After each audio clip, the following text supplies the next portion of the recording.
What's up, everybody? It's Alex from Heavy New York, and on the phone we got round two with Ken of Abigail Williams. Thank you so much for coming back, man.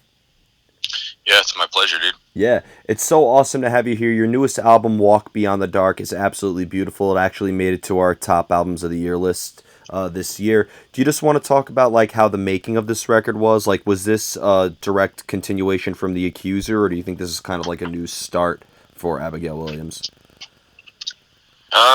It definitely didn't feel like a direct continuation. It kind of just felt like it'd been 4 years, so to me, it just felt like a whole new thing, a new era, if you will. Yeah, So, yeah, definitely a different approach as well. yeah, Whereas, like, The Accuser is very raw, uh, and whereas, like, on this album, I tried not to spare any expenses when it came to production. You know what I mean? yeah, of course.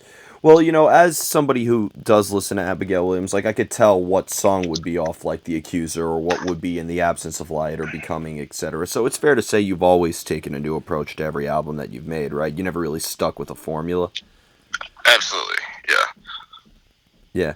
Always changing it up a little bit. I mean, I gotta stay interested to want to do this. It's not like there's money in this. If it's not interesting for me, then what's the point? Of course. Of course. Well, do you ever have like when it comes to the making of a record, do you ever like have a preconceived idea on how you want it to sound, or is there like a lot of improvising that's involved as well? That's a good question. Of course, I'll have ideas of how I want it to sound, but sometimes the songs just sort of dictate it, and then you end up just doing whatever you think that the songs need. Hmm. So my idea might be completely different by the time it's done. Yeah, that always happens, right? Like where it just like Yeah. you have one idea and then it ends up being something completely different. Yeah, I don't like to just fight something. I'd rather kind of just sort of like when I'm writing songs too, I don't fight the song because I'm like, oh, I really want this type of part in this song, but if it's not there, if it's not working, it's not, you know what I mean? Just let the song do what it wants to do. Yeah. Well, being that I've always thought that Abigail Williams' music was fairly on the more experimental side. I mean, you have very technical elements, you have very atmospheric elements, and so on and so forth. So it seems like trying new things was never a difficult concept, right? No, yeah.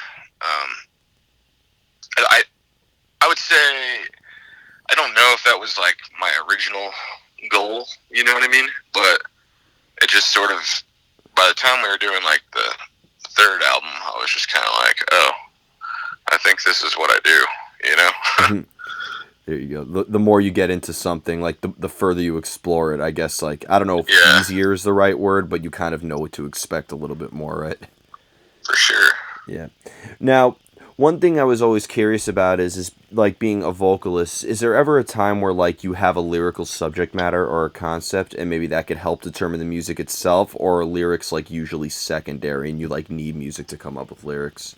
Mm, I pretty much do the music first. Um, there's been times when I've had lyrics first, but it's usually I do the lyrics usually I do them right before I'm gonna put vocals on a song.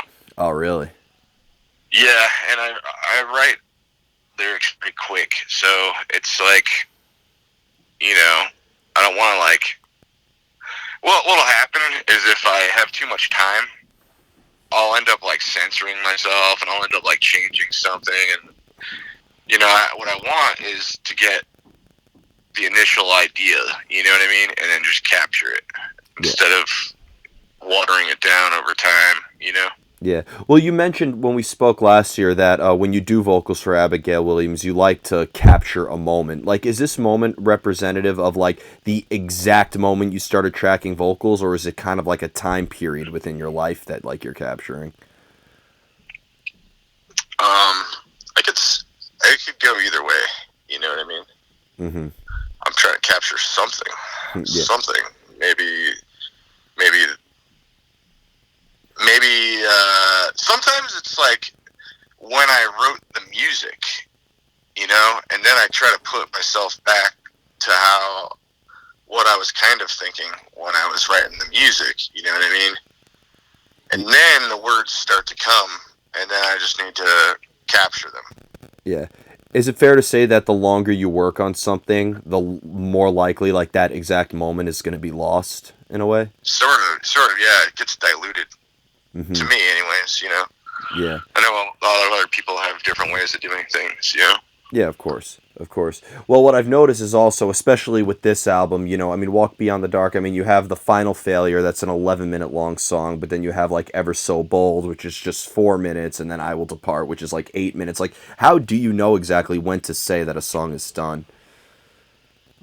Well, I don't know. I mean, that's why some of the songs are long. I guess if it feels like it's done, then it's done.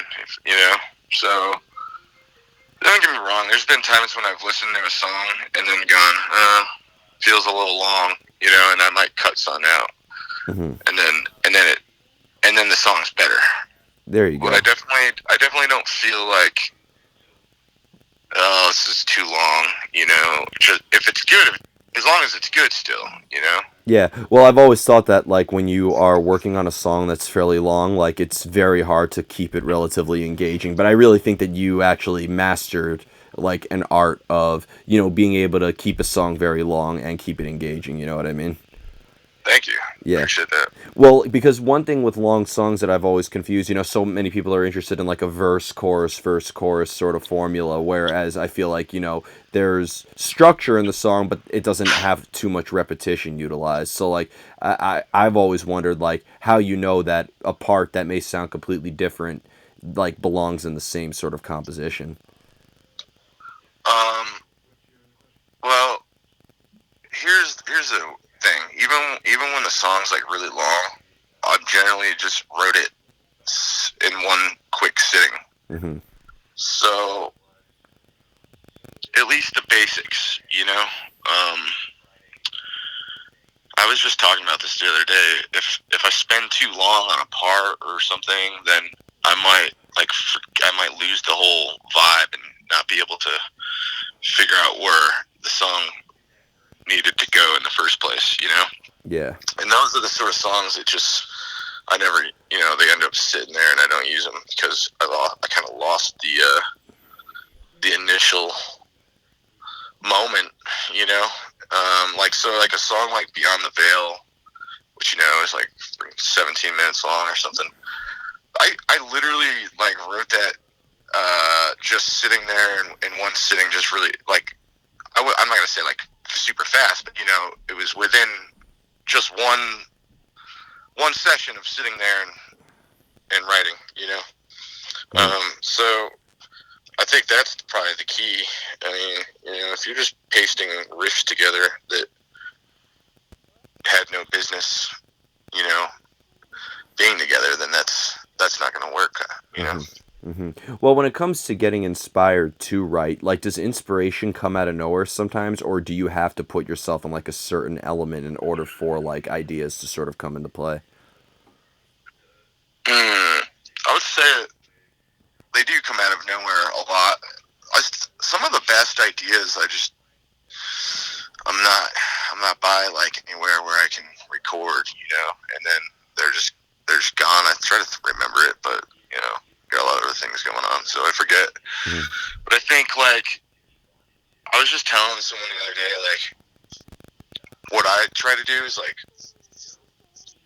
when at least in the last several years or so, um, if I need to write songs, I'll just stop listening to music, and then songs just start happening upstairs. You know what I mean? And then you just have to record them. Hmm. you know? Yeah, of course. Well, being that you always capture a moment, and you mentioned like you got like songs that like Beyond the Veil that was done in one big sitting. But is there ever like backtracking that you go back to like perfect it, or is there just like hardly any editing utilized at all? Oh yeah. I mean, I'll go back and add stuff. You know, as long as like it's complimentary and all that. Yeah, of course. Sometimes it's just a very. There's a lot of songs that over the years they just. Even on the Accuser, there was songs that I had already had for years, and then when it came time to do the album, I already had the songs, then I embellished them, you know, or just kind of made them better, I guess. And same thing for like this new album. Some of these songs I had kicking around for a while, and I was just thinking like, okay, how can I make them more interesting? Mm-hmm. You know, but the structure, you know, the melodies and the structure, you know, that's already there. Yeah. Yeah. Fair enough. And the final question I wanted to ask you is, as somebody who has seen you live countless times, too many times to even count, I've always thought that no matter how many times I listen to the album, seeing you live is a completely different experience than just, listening to you. For you, is there a completely separate energy in how you are playing your music live versus when you are in like studio mode? Yeah. Um, I think some of that has to do with I record the songs or whatever, and then don't really think about them too much, and then we have to go play live, and then I'm like, shit, at the last minute, trying to figure out how the songs go, and then I guess yeah, it's different live. Probably hitting some wrong notes. No, I mean I don't know. There's often different players than on the recording, and yeah, you know, it wouldn't make sense to replicate the songs exactly as they are on the albums, especially when the albums sound so different from each other. So you kind of have to make the set like its own album in a way, you know, where like everything kind of works together still. So I'll sometimes just change songs a little bit, either change the tuning or sometimes cut parts out. You know what I mean? So it works better live. You know, whatever has to be done to make it a live song. You know, Yeah. I don't. Really, I'm fine with whatever. You know, Yeah. whatever you have to do to make it Yeah. work in the live setting. Yeah, well, it always seems like from what I've talked to other musicians, like songwriting is like a completely separate. Like it's one thing to be able to write songs, and it's another thing to be able to play them too. You know. Totally. Yeah. So before we go, I want to thank you so much for your time today. Thanks for coming back on Heavy New York. You're on tour right now with Ensiferum and Kalma and Animus. Is there just anything else with Abigail Williams that you would like to promote that you are allowed to say, of course? Yeah, we're heading back out on tour in March and April with Rotting Christ and Borknagar. So you know, Oh, those dates are coming soon. oh, wasn't announced yet. The tour's announced, but the dates aren't announced. Oh, okay. Awesome. Yeah. Awesome. Well, thank you so much, Ken. Everybody, Yeah. we are here with Ken of Abigail Williams, Walk Beyond the Dark. Pick that up if you haven't already. This is Alex from Heavy New York. We'll see you next time.